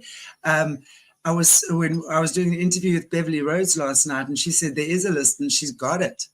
So who knows? I might just be luckier to get that. But Well, very hopefully we do, interesting. but I don't. The thing is, I don't think there is a list. I think what we need to look into is the information. We need to look into the transactions. Like Epstein and JP Morgan, there was $1 billion worth of human trafficking transactions between their accounts. And yes, Trump wants to just sweep it under the rug and pretend this never happened. Well, guess what? You can't do that. People have been waiting for this for a long time, and we know that they're lying about something. It's quite clear also with the victims being found dead. A lot of the perpetrators, such as the men I met with Epstein, like Bill Clinton, Kevin Spacey, they both have their body counts. There were 12 people who had a case against Kevin Spacey. 3 of them were found dead in a year. So, a lot of people, like, look what's happened with Diddy as well. He just got off. Puff Addy. It's like Yeah, a dangerous snake from Africa. yeah. That, and they all just seem to get off, and now apparently they're going to be pardoning. It looks like they might be pardoning Ghislaine Maxwell because, as they're saying, who was trafficked to who? And also with the $1 billion worth of human trafficking transactions through JP Morgan and Epstein's accounts, you would assume that there'd be more victims' names on the flight logs because with trafficking, people are transported through borders, right? So you start to wonder, was it people being human trafficked or was it children? Were they stealing our eggs? Do they have genetic laboratories? Were they maybe, like if someone needs a new liver, they just like take it on their plane or, whatever. I don't know. Like when you watch the movie The Island, because I met Right. Michael Bay there in 2004, I met him there. And in 2005, the movie The Island came out. And it makes you, I was started to wonder. And also he denied being there, which was a big red flag, because some reporter reached out to him and he said, no, he's never met Epstein. He's never been on the property. Sorry if I repeat anything from last time. No, It's carry actually, on. well, maybe Absolutely, please. it's probably good. It's good to repeat things, in fact, because it's all so complicated. It's such a puzzle. And that's why more victims need to Yeah, speak out because exactly. every piece of the puzzle matters. But unfortunately, a lot of victims aren't speaking out. And even worse, a lot of victims have been found dead. I've heard of at least 7 Epstein Right. victims that have been found dead in suspicious ways. It's not like they just, um, and also young, all girls about like 30, 40 years old. It's very, very suspicious. And well, I mean, some of them died even in their 20s. There's some, like Right. Ruslana, the beautiful model. They said she looked like Rapunzel. The most, that's another weird thing is the Disney princess thing between JP Morgan and Epstein. They used code words like Beauty and the Beast and Snow White. But what I've started to realize is with a lot of these Disney stories, they're actually stories. This goes with shapeshifting, by the way. There are a lot of stories of transformation. It's like the Beast, and Beauty and the Beast is transformed from a prince into a beast. Also, you've got like the Princess and the Frog. She kisses a frog, he becomes a prince. And like Maui, like Moana, I realized that Mm. Maui is actually Moana. It's her spirit guide. You know, she sets out and she finds herself actually. You know, the one who annoys her so much with all the tattoos. Right. But you know, so I like Disney shows, to be honest. I mean, I like stories of love and goodness, but unfortunately with Disney, there's a lot of satanic signs, you know, and also in a lot of Disney stories, a lot of the characters don't have parents. You know, like even in Frozen, both their parents are found dead. I mean, down a ship apparently. I think they might come back eventually, but I don't know. Lion King, the father dies in front of him. The Little Mermaid, where was her mother? You know, Aladdin was an orphan. So they're setting like a tone of, I don't know. Sorry, I've rambled on here. Wow. But you know, there's a No, lot of not weird at stuff in all. Kingdom. Not at all. Oh well, can I say something else quickly? Sorry, because you know, Alice in Wonderland is much like going down the rabbit hole, like Epstein's Island. Yeah. And Maria Farmer did amazing art where she drew Virginia Gaffer as Alice, because Alice in Wonderland is actually the one Disney princess who wasn't a princess, but she was really a princess, of course. But and also I thought Alice in Wonderland, it's like if you change the C to a V, it's alive in Wonderland. Sorry, so you start wondering like what kind of a world are we living in with the rabbit hole? And also Virginia died on Alice Day. She died on the 25th of April, which is actually Alice Day, which is actually like pedo day apparently. It's like they're pictures of a child with a teddy bear for that you know, that's the sort of So, symbol of Alice Day. okay, I've never in my life heard of Alice Day. So, I mean, it makes sense though. And it's very, very interesting that you're talking about Virginia and the artwork that Maria Farmer did on her, because it really is when you're looking at Alice in Wonderland, you know, she drinks something and suddenly grows big. I mean, that would all be in line with LSD or some Yes, type of take the mushroom hallucinogenic. Yes, of all course. of that. So, And follow the so white they rabbit, all, you know, like the Matrix. The it, Matrix, they say follow the white it, rabbit, and the woman's got a white rabbit tattoo. So it's like, what is the white rabbit? Sorry to cut in, Jeffrey. exactly. Sorry. Yeah. No worries whatsoever. But I just find that interesting, you know, that you're pointing out as well, because as I mean, all the especially like the character, the orphans, broken parental type trauma on some level or the other, you know, as a kid. And I mean, I to this day am extremely grateful. My parents were married. Um, my father passed away after well, they'd been married for 56 years.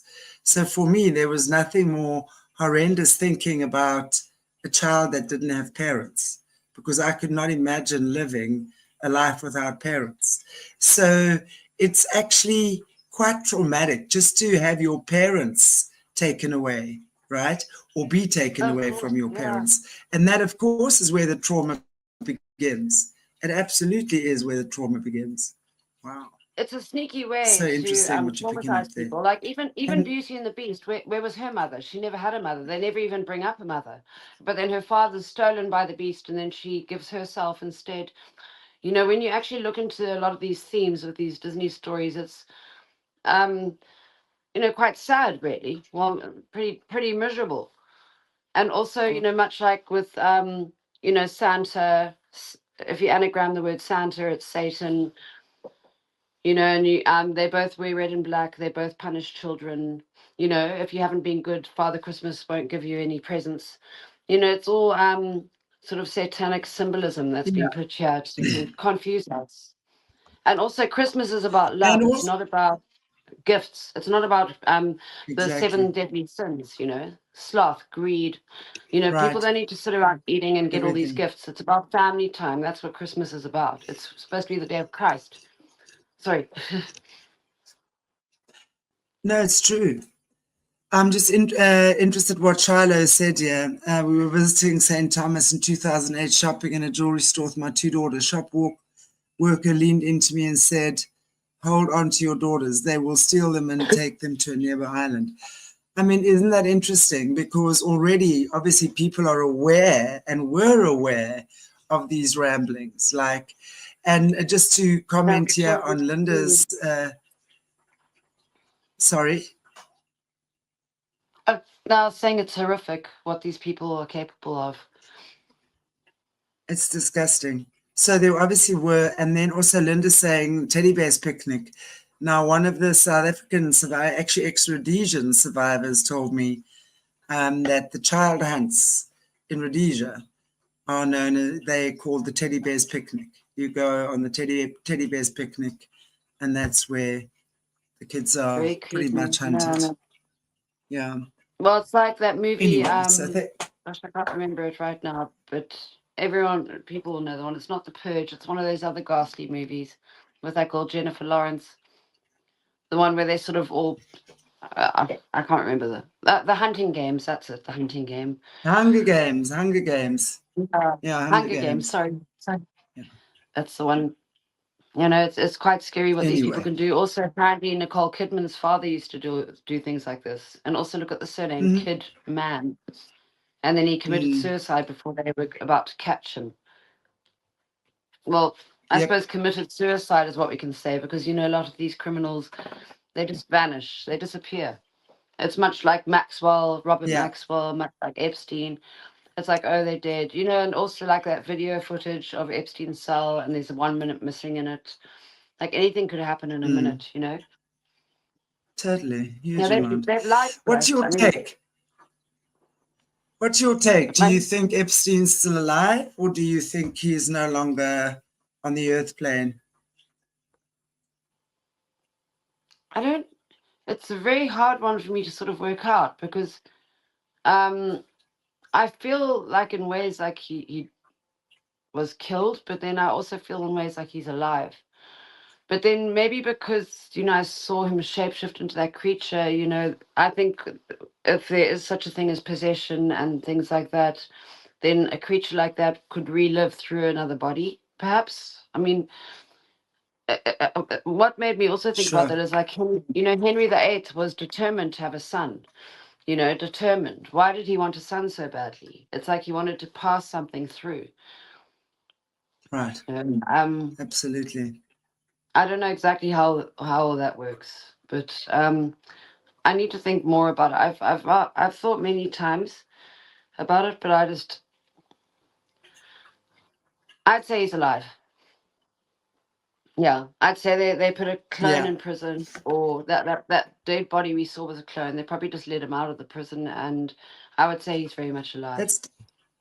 That was definitely not his body, because you could see when you're looking at photographs of that, because you've got a smidgen image of his body, the nose is completely different to Epstein's nose. You know, you can see things like that. And he was not suicidal. He was probably the last person to commit suicide. Sorry, Shanti. Yeah. No, it's all good. Anyway, let's go back to what we were talking about, sort of where we left off last week. Last week we spoke about how you obviously you met him in Cape Town when you were scouted by one of his ladies, his girls, and taken to meet Bill Clinton, Kevin Spacey, Epstein, and who was the other guy? Chris Tucker.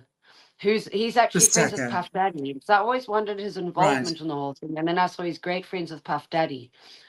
So I suppose he probably ran sort of African side of things, you know, the African American side. Right.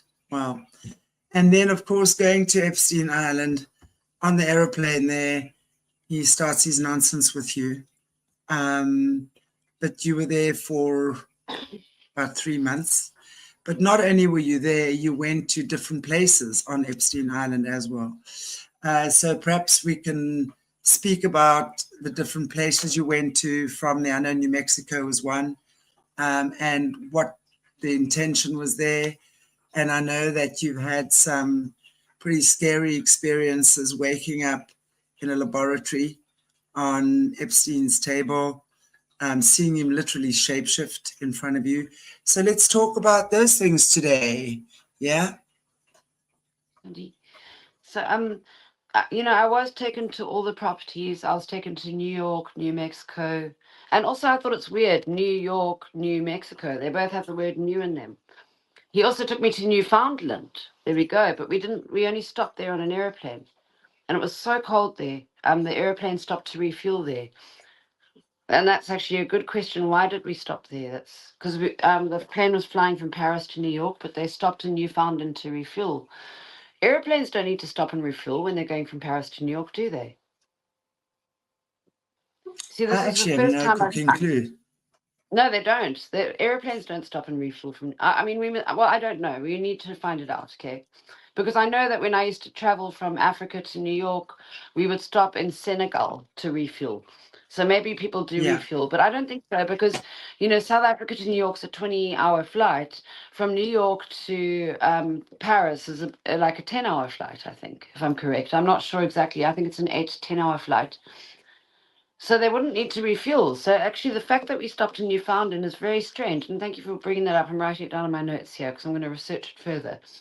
But yeah, I was taken to New York, New Mexico, Palm Beach, the island, and Paris. So and another thing I realized is that the properties were all very different from each other. It wasn't like, if one person who's a billionaire owns a few properties, it's going to have the same sort of taste, like a similar sort of theme from property to property. But these properties were all very different. It was almost like a sort of members club, if you ask me. When I've given it more thought over time, because why would one person own so many properties and fly around every 5 days?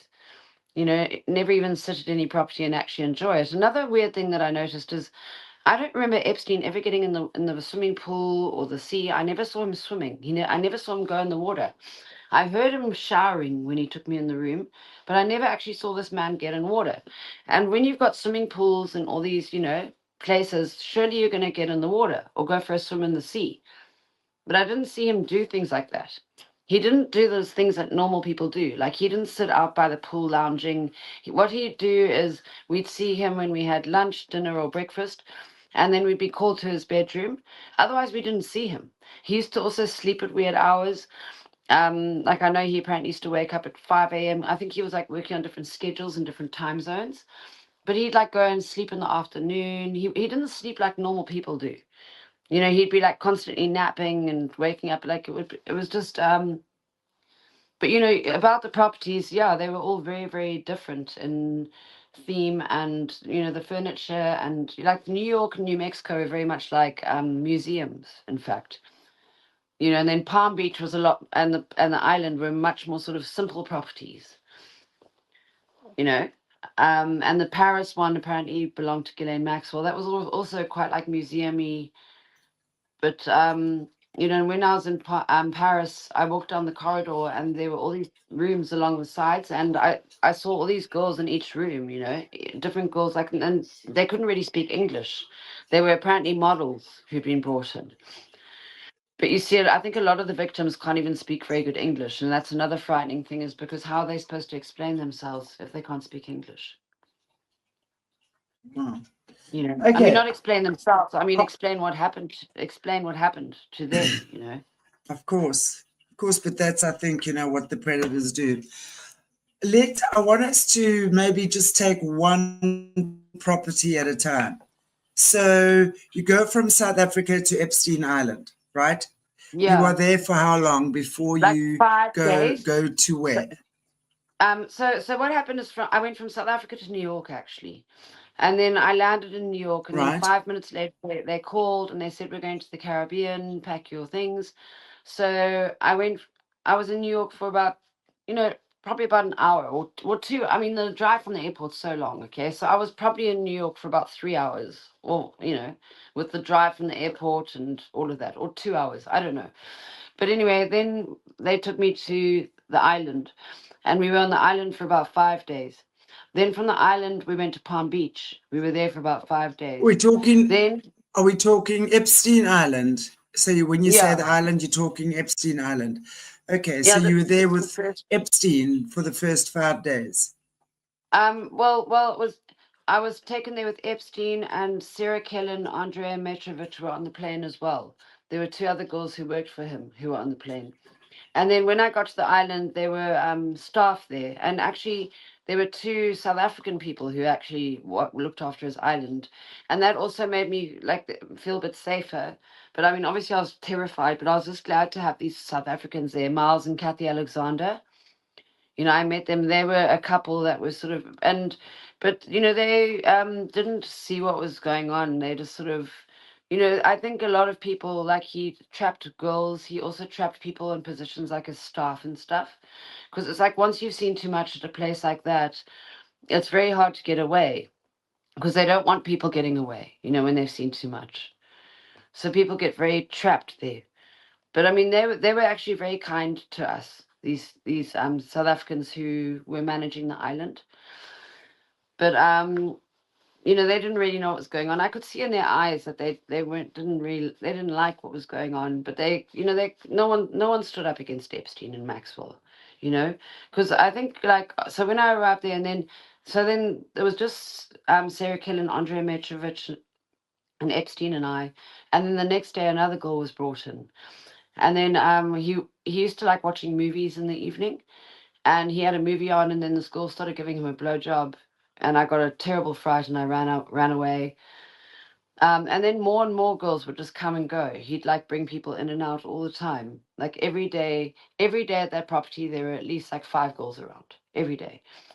And then also, you know, there were the staff there, and you know, it was just yeah. And then we'd be told to go to his room. It was just very, very you know, soul shattering, The, and just also the very girls, confusing, like not knowing what was going on. the girls that came in there, like as you say, there was new girls coming in and leaving. Um, were they willingly there, or were they in the same situation that you were Um, in? there were different kinds. I think some of the girls were actually working for him because they like knew him well, and then you'd also see girls that were like sort of nervous and scared, like me. Like they were mainly like more sort of like foreigners and stuff. Um, but there were different kinds. And another thing I actually want to bring up is that the one day we were sitting out there having lunch, and Epstein spotted a cat in the bush watching him, and he went ballistic. I never ever saw him lose his temper. You know how a lot of people who are, you know, mastermind criminals and psychopaths, they keep cool. He totally lost his temper when he saw this cat in the bush watching him. And he said, "What is this cat doing here? Get it off here immediately." And it was like 20 meters away because he said he's allergic to cats. But I think one of the staff had got a cat, but he obviously made sure the cat was taken off. He was so angry when the cat was watching him. And I've never, it was just weird. You know, years later, I'm sort of wondering, like, you know, some people say cats are like good aliens or something, you know, and if I saw him turn into that, and maybe the Well, cat was watching him, it's just, you know, weird. He was furious. I think cats are often used in witchcraft, and they're often used Yeah. when these people shapeshift. I've got So a he black could cat well have right here. thought that it was. This Oh, is Xena. I've got oh my, Xena and Zeus. oh my So she's goodness, sitting down here. that's But so cute. I love well, cats. apparently when they burnt the witches, they used to burn their cats too. Do you know that? They used to burn all the cats in the 1430s. It's Yes. despicable. And it's true what Rita was saying. I wanted to say as well that cats are shapeshifters, but they Yeah. do recognize. I mean, my cats are phenomenal. Anything dodgy comes into my house. Those two cats of mine They run. sort whatever they need to sort out in 3 seconds flat. It's amazing. It's amazing. I love With cats. Oopsie. Yeah, I'm back. Sorry, let me easy back here. Yeah. Sorry, she was sitting by my So feet. I didn't bring her, the, and she just wants to be here. So let her be there. She's obviously needs to be there. That's awesome. So the first 5 days you on Epstein Island, you really just hanging out, being his slave whenever he feels like having you, um, meeting other girls, acclimatizing yourself. So nothing crazy happens the first well, five no, he days, other than that's the time when he was that when he shapeshifted first? also. Okay, take us Well, to that actually, do you know moment what? where I was where he, taking her again. I don't actually know if it was the first time or the second time that I was taken to the island when I saw a shapeshift. I need to actually think about that. I think it was the first time when I saw him shapeshift, because I was taken to the island twice. So, I'm not too sure which trip it was on, but I'm pretty sure it was the first one when I saw him turn into something. And, like I've So, been saying, it wasn't like he turned like the Incredible Hulk did. It was like I looked at him, he was himself, then I looked away, then I looked again, and it wasn't him. It was suddenly like this weird creature, and then I looked away. I didn't see him actually morphing. It's just that he was there, I looked at him and he was there, and then I looked away, and then he wasn't, and then looked back, and it was this other creature there. You know what I mean? Because I realized yeah. that's why a lot of people find it so unbelievable. It wasn't like morphing like the Incredible Hulk. It was like my eyes moved and moved back, and then suddenly it was this other creature there. So, in what scenario, in what setup was this that he shapeshifted? How did that happen? Was it just when he had me in the bedroom? I think it was after he'd orgasmed or something. And there's a weird thing. I saw this other video about this. I think it's a singer from the Smashing Pumpkins. I can't remember exactly who, some famous musician, where he also saw someone shapeshifting, and again they were naked in the bedroom when it happened. So it's almost like something to do with like sort of sex thing that brings that face sex magic? that thing out. Yeah. And some people So think, was you I say, drugged? I wasn't drugged. I would have known if I was on drugs. right? Yeah, there has been a question if he ever drugged you. So you're saying that he didn't? Were you ever drugged? But I don't know. I mean, I've had my drink spiked years after that, believe me. Actually, even the one time when I was taken there, only one night was I ever allowed out, and I went out with one of his assistants was going out in New York, and I'd never been out in New York, so I was like, please, can I go? And he's like, he let me go out with her. It was the only time he ever let me go out. And she went to a club, and I was like the only white girl in the whole place. It was like they were rappers, And then they didn't like the fact I was from South Africa. They were very like anti me because of that, because it was in 2002, before, people realized more. They thought we were racist, very racist here. They didn't, but anyway, my drink was soon spiked and I nearly died. I was so sick. I don't know how I managed to get back. And the assistant didn't even come back to help me get back. I had to go outside and get a taxi myself. I didn't have a key to get in there, and I had to ring the bell. And he's the one who came down. It woke him up when I rang the bell, which is weird because you'd expect them to have like a staff person.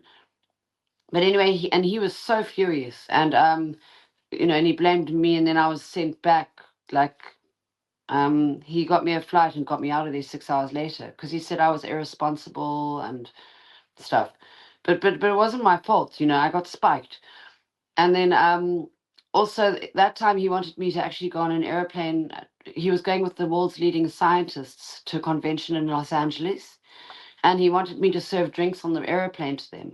But then because he was so furious that I'd been spiked or whatever, I just got sent home and I didn't go on that trip. And it's probably just as well.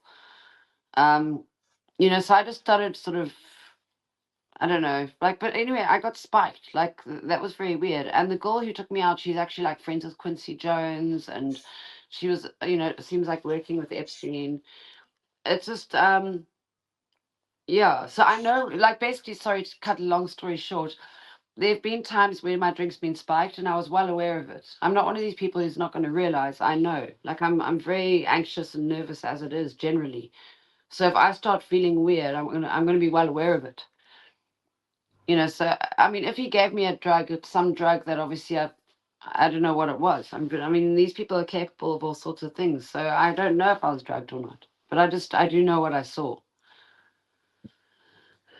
I think, obviously you would feel it if you were drugged. I mean, everyone who's been drugged knows they've been drugged. They will wake up not knowing where they, oops.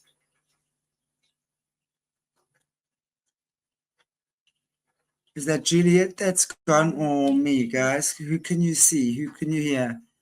This internet seems to be doing strange things today. Someone in the audience can just give me a thumbs up. Okay, Juliet seems to be gone temporarily. Okay, thank you. She'll log on shortly. Wow, I mean,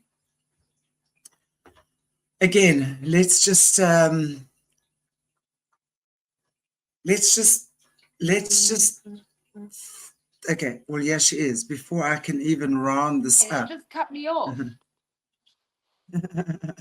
You're all good, Han. You're all good. Back. You're back. Okay.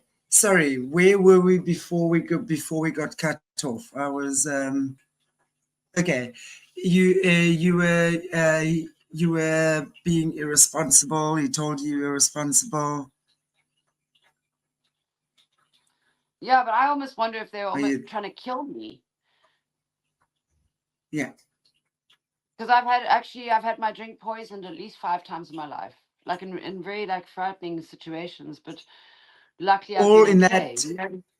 that scenario. I'll actually get well afterwards by other people, but it was often in America because I was taken to Hollywood after that. I mean, I've woken up in a hotel room with a man trying to have sex with me. After he spiked me. His name was George Hickenlooper. He's dead now. He's the director of the movie Factory Girl. I met all these people at the Oscars and everything because they were trying to get me into acting there. But what I do want to say is if your drink is ever spiked, what you do is you drink as much water as you can, you eat as much food as you can, and you vomit quickly. You get it out. Because that's what happened to me every time. I just went and I ate as much and drank and just you get it out. I just want to give advice to anyone who ever does if you start feeling a bit weird or woozy, quickly eat and then get it out because the food absorbs whatever they've spiked you with and then gets it out. But I've had my drink spiked at least 5 times where I've been twice where I've completely passed out, but actually 3 times where I passed out. But luckily I felt it before it was happening. That's the other thing. If someone is spiked, if you start feeling weird, you immediately find a friend, you phone a family member, you phone someone and you get somewhere safe quick. Because when people get spiked with things like Rohypnol, you pass out, you're out. So if you start feeling if anyone ever feels a bit weird, don't just go with it. Just get out of there. Because there are a lot of people who are untrustworthy who put things in people's drinks. Absolutely. It's weird. Oh my goodness. Apparently, those Sapphire Blue, those eye drops apparently were like Rohypnol. Those Sapphire Blue eye drops. Yeah. I mean, I absolutely heard that. Yeah, I absolutely heard that. Isn't that crazy? But I mean, I used to put those things in my eyes. Probably roofing myself. Right in your eyes. Roofing yourself exactly through the eyeballs. Anyway, I'm not going to do that. Wow. Okay. No, won't be doing that in a hurry. Okay, so wow. I mean, so you're still on the island. First 5 days you're there. You have this gross experience with Epstein where you, after or during an orgasm, he reveals himself to be some other form of life other than him. I mean, what did you do then? I mean, I'm actually interested. I mean, you must have flipping had a cadenza. What the heck? Do you know what the weird thing is that then? I actually didn't get so scared. I looked at I was like, what's going on? But the thing is, I think being in those sorts of surroundings, it was already also weird anyway. And also, my mum's very spiritual, so I come, I have seen things sort of passing my vision before, like sort of one could call it a ghost, But I mean, I don't see. When I was younger, I used to sort of see things a little bit sometimes. But then, once I started drinking and smoking cigarettes, and also I smoked marijuana, it sort of stopped me seeing a lot. But I mean, I've seen a few things when I was young. And I don't, I've never spoken about that before because I don't want people to think I'm crazy. Because I'm not. It's just that I was brought up in a very spiritual home where my mum believes, and when that's the thing is our minds our minds get shut off to things if we don't believe them. I mean, there's even a story where they took people to see the sea, but they couldn't see the sea because they'd never seen the sea before. So didn't know what it was. Yeah, but I'd never seen couldn't adjust. But I'd never seen someone. Sorry, it's a dog. I'd never seen someone turn into I'd never seen someone become something like that. You know what I mean? Like I'd seen things like in the corner of my eye, like like something moving, but I'd never actually seen someone where they actually became something else. But I wasn't. Yeah, Absolutely. It also creates I've seen on shows when people have a sort of alien encounters, it actually creates like a brain fog, apparently. So it's almost like you actually like, that's the other weird thing is I never looked at him after that and thought, hey, why did he turn into that? It's something that I just sort of put in the back of my mind because back in the day in 2002, the world was very different. It was like I just thought I don't know what I saw, but I didn't discuss it with anyone. So Right. yeah, I mean, Yeah, I was exactly. obviously very frightened of him because of it. But when I saw it, I didn't actually feel like, the thing wasn't trying to eat me or anything. It was just there. You know what I mean? Like if something was coming, but Right. I had many nightmares after Wow. this of like, Sure. I had bad nightmares of like Jesus coming towards me and then his eyes went red and he had red tentacles coming out of his head and would like jump on me and try rape me. I had many like horrible nightmares like that after Epstein. Like being attacked by demons in my sleep and Wow. stuff. So, that was more scary.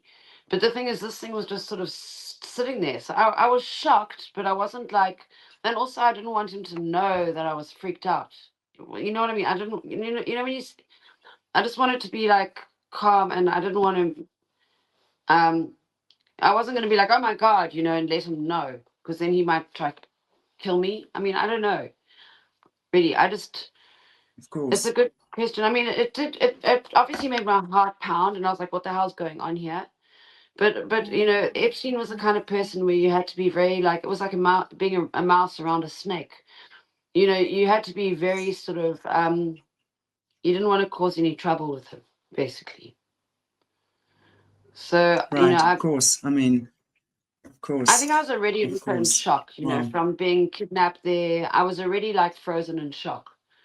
Just being there. So Yeah. seeing this thing as well, it was like, I'd rather see that thing than be like sexually molested and raped like 3 times a day. Yeah, for You know sure. what I mean? Wow. Well, I don't want to see that thing again, obviously, but it's just something that I saw, and I wish I Well, could explain it more. I hope I hope none of us ever see anything like that ever again. Anyway, okay, so you then after 5 days you get taken somewhere else. Where's the first place they take you after you've been for your first stay at Epstein Island? Palm Beach. Well, so it was 5 days in the Caribbean at the island, and then they took me for 5 days at Palm Beach in Florida. And then after that, I was sent on my own back to New York. I think for one What were day you or two doing in days. Palm Beach? What were you doing in Palm Beach? Were you just what was that like Same legitimate thing. work? Just sitting around. He never arranged any modeling castings for me or anything like that. I never even met a modeling agent through him. He purely just I kept was me about there to in a ask you. room. He just kept us there in a room and then called us when he wanted us. So When you Palm say Beach, us, how many of you were there regularly? Like you seem to have been, I think we spoke like 3 months consistently, right? So how no, many it wasn't of consistent. you It was over an 18-month period, those 3 months. okay, He'd bring me back and right, forth. That's the thing. Because you right. see, because And now what how happened is in Palm Beach, before I was sent back to New York, back to go home, he told me he worked for the CIA. He had my family's name on a list, and he told me that a girl who accused him of rape, he had drugs planted in her apartment and had her sent to prison. So it was all very obvious threats. And then they sent me off to New York to have my hair made blonde and to whiten my teeth.